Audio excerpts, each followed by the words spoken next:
Hi, welcome to this talk about the introduction to the Old Testament. Now, really, the first thing you need to know is the Old Testament is the first half of the Bible, the second part being the New Testament.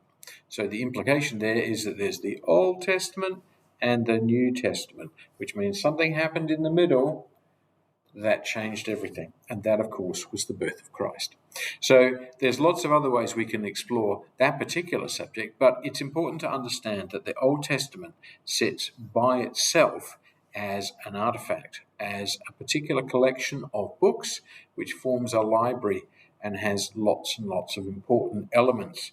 So in this short video, I'm going to explain to you what those main themes or elements are. The first thing to remember is that the Old Testament is all about an origin story. It's all about a society that is trying to define who and what it is. That's really important. It relates principally to the Jewish people who lived in Palestine and had done so for a very long time, probably about 2,000 years at the time of writing a lot of the Old Testament. They had originally come from near Babylon, which is in modern-day Iraq, and they had traveled around, followed the rivers of Euphrates and the Tigris up into what is now modern-day Syria, where they stayed for a very long time, and then traveled south into the land of Canaan, and they became known then as the Hebrews. They then suffered a period of enslavement in Egypt, where they probably were involved in building a lot of the infrastructure at that period before they were eventually led from Egypt back into what was called the Promised Land by the figure Moses. So the first part of the Bible, the Old Testament at least, is talking about that bit of the story.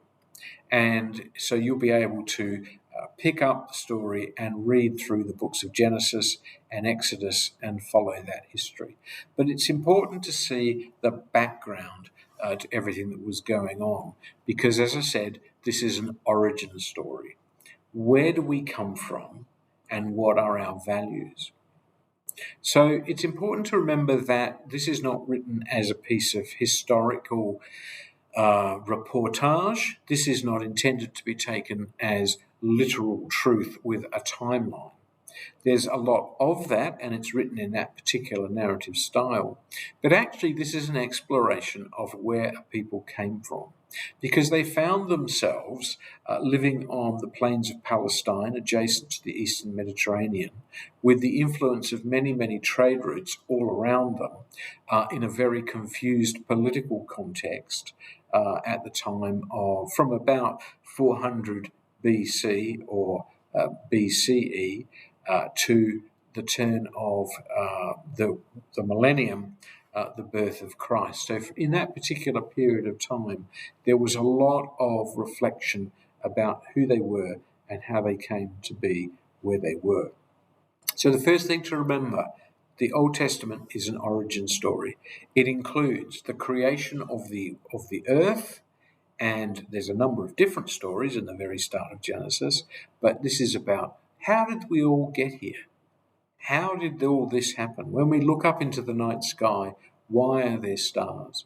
When we look at the horizon, why does the earth seem so flat? But with mountains coming up, and with volcanoes, and with the oceans that are so deep.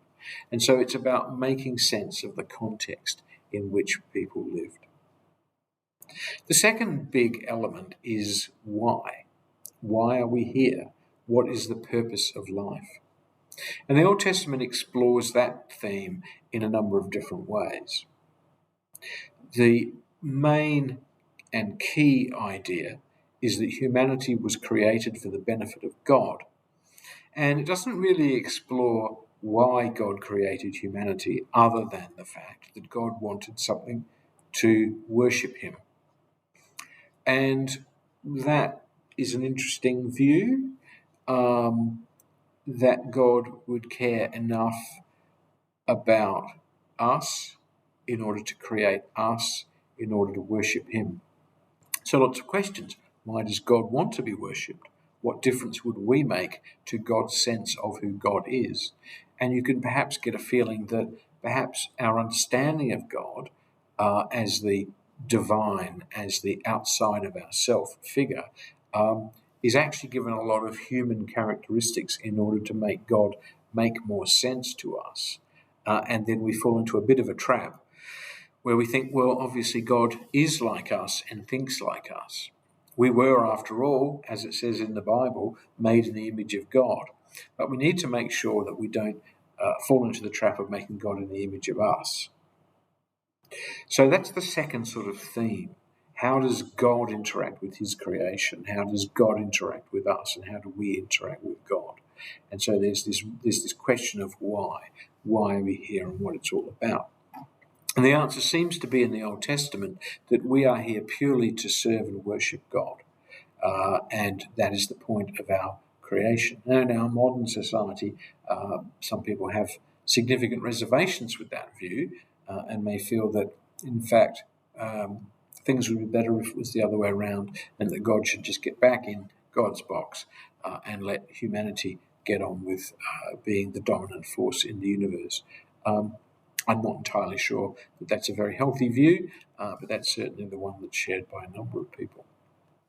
So we've tried to make sense of where we came from and why we find things as they are, and we also want to look a little bit to the future, and we also want to direct our society so that it makes sense and so that we can preserve ourselves. Now, the Jewish society was originally tribal, nomadic. The word Hebrews literally means nomad, and so they were travelling around in Canaan, in what's now Palestine and Syria, and formed 12 tribes, each with a leader, and the 12 tribes relate to some of the stories of Joseph and his brothers and their relationship with Abraham, who was the founder of the nation. And so therefore all of these 12 tribes have regions that they are responsible for in which they live, and they form the basis of the Jewish society. Now, there were certain historical events which the Bible also tries to make sense of. There were good things that happened. For example, King David sat on the throne for many years, and his son, King Solomon, was a very wise and noble king, and who provided a huge amount of political influence and some military success in the region. Part of the Bible story is trying to make sense of those two individuals, and particularly David, who a fairly close reading of the text would suggest that he was actually not a particularly nice man. And one of the big questions is, why did God choose David to do so much of the historical development of the Jewish people and their sense of identity? So perhaps part of the Bible, and if you read the books of Samuel, and to an extent the books of the Kings, you will also get a sense of trying to make sense of why did God choose somebody who was slightly dodgy to actually be his main man and to lead his people into what was, historically speaking, the absolute pinnacle of their political, economic and military success in the time of David. Now, it might be an element of post-rationalism, but perhaps you can explore that idea yourself. So we also have stories like the exile, the Babylonian exile. That was a huge and pivotal point in the history of the Jewish people, and so much of their writing and so much of their understanding of the world extends from that single event, which, in very simple terms, the Babylonian Empire attacked from the north, attacked the city of Jerusalem, and sacked the city and stole the wealth from the temple. Bearing in mind that God lived in the temple, this was a huge and catastrophic event. And probably the senior members of the political elite were taken then to Babylon, as hostages in order to make sure that the rest of the population would behave themselves. But after about 40 years, a change of government in Babylon suggested that actually all these people should return, having been strongly influenced by Babylonian society and a number of their own stories about their origins and about how societies should operate. And so this is taking place about 500 years before Jesus, and again we start to see a huge influence. The book of Genesis, for example, was written around about this time, much later than it appears in the Bible, but it has heavily influenced by these Assyrian, Babylonian, and other ancient Near Eastern creation stories that make a lot of sense, and which also try and make sense of the fact that the Jewish people, or at least their leadership, were taken away, the temple was destroyed, it seemed like the world was ended. And then a few years later, they were sent back to re-establish their Jewish society as if God's attitude had somehow changed. And so this time of reflection was hugely important to the creation of what became Jewish society. And eventually, and in fairly short order, was the rebuilding of the temple, the one that still exists in Jerusalem with the Western Wall that is still there, which was built on the return from Babylon, which replaced the earlier Solomon temple, and in which God was reinstalled. And so all was right with the world. But again, really, really important to understand that was trying to put a difficult situation into an understandable context. So I mentioned briefly just then some of the myths and stories that were incorporated into the Bible. And again, some of these were literally, they made sense of a situation. And people said, I'd never thought about that before. But actually, those Assyrians or those Babylonians had a really good story about that. And actually, that seems to make a lot of sense and give us an insight into the mind of God. So we'll stick that in, and that will all be part of the story. So it's not necessarily meant to be written as a narrative history from start to finish. It's a combination of different stories joined together, some of which are put in such a way that they kind of look like they should be joined together, but in fact actually have very little to do with each other.